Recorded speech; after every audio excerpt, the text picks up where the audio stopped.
The doctor doesn't want me to read any more Edgar Allan Poe. He says it's not healthy for me. I told him that I like Edgar Allan Poe. I told him that I I might be Edgar Allan Poe. I mean, wait. I know I'm not Edgar Allan Poe. He's dead. I know that. But I figured if anyone was gonna be come back from the dead, it would be him. And I feel like Edgar Allan Poe. I mean, I think like Edgar Allan Poe. I had his thoughts. The funny thing is, I really never much thought about Edgar Allan Poe until I got here. Oakbrook. They might as well call it The Sisters Acquires Tranquility. That's what it is, Oakbrook. And it's nice though, I guess. Excellent food, everything's taken care of for us. But then they tell us we're not normal if we decide to stay.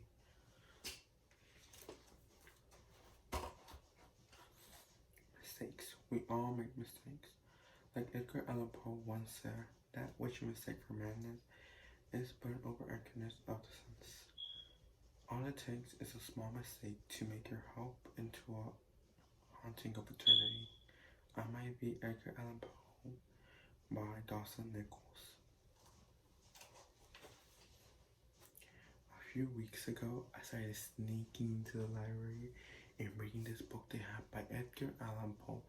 One new story every night. The Fall of the House of the Husher, The Mask of the Red Dead, The Black Cat, The Premature Burial, The Pit, and The Pendulum. I was so familiar with each story. It was like reading my own diary, and I became more and more convinced that I was Edgar Allan Poe. The doctor said it's not healthy for me to read Edgar Allan Poe. I asked them then why they have the book. They removed it. They like to be in charge. And there's some things they want us to think about and other things they don't. Like the fire.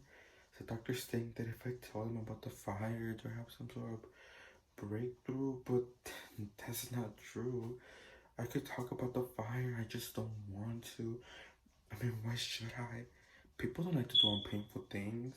You live your life, you move on. Why isn't that normal? I mean, I don't want to talk about the fire with them.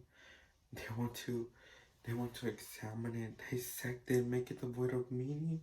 Why can I just leave that behind me? Isn't that normal? That is normal, right? Right? I was living in this apartment building, and there was a loud explosion and fire, and there wasn't a fire alarm, and we all went outside and stood for a strip of grass across the street. It was actually quite pretty. The orange and yellow flames lighting up the sky, and you could barely see the smoke because it was nighttime. And then a woman came running outside the building, and she was screaming that her child was still in the fire. And she tried to run back in, but a man got her in the way, and so she ran across the street, and she started to scream that a real man would go in there and save her child. And then she looked at me and started to punch me in the face. A couple men pulled her off of me, but it was too late. My lips were already bleeding. And I was wondering what she meant by that. And why has she chosen me?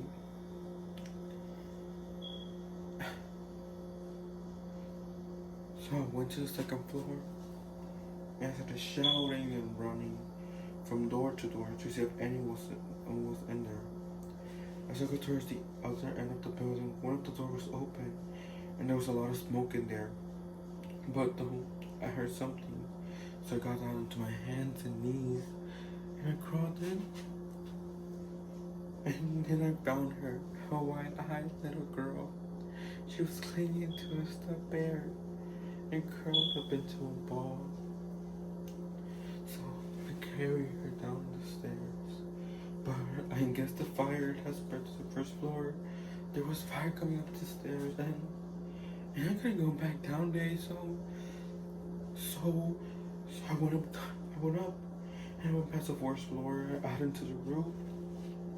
It was all very dark and there was smoke everywhere and flames coming up and people below us in that way that we had to jump. But she wouldn't jump. She was too scared. And my chest hurt inside out. And she was scratching me where I had been burned, but I wasn't angry at her. I wasn't angry. I was just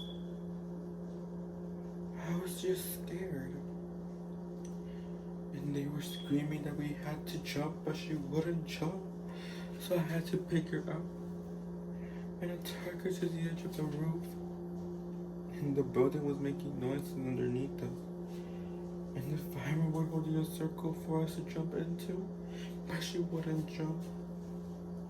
And so I kissed her in the forehead. And I threw her. But she was screaming too much.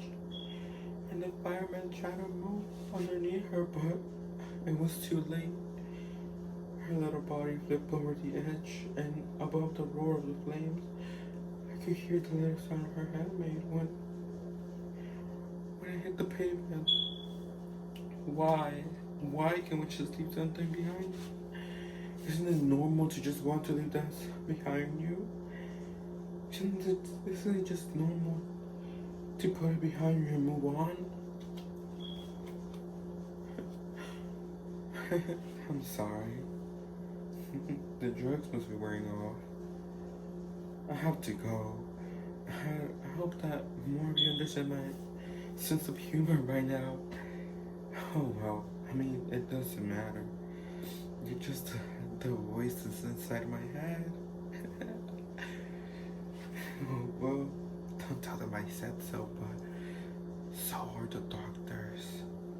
All this seems is a dream within a dream. Goodbye.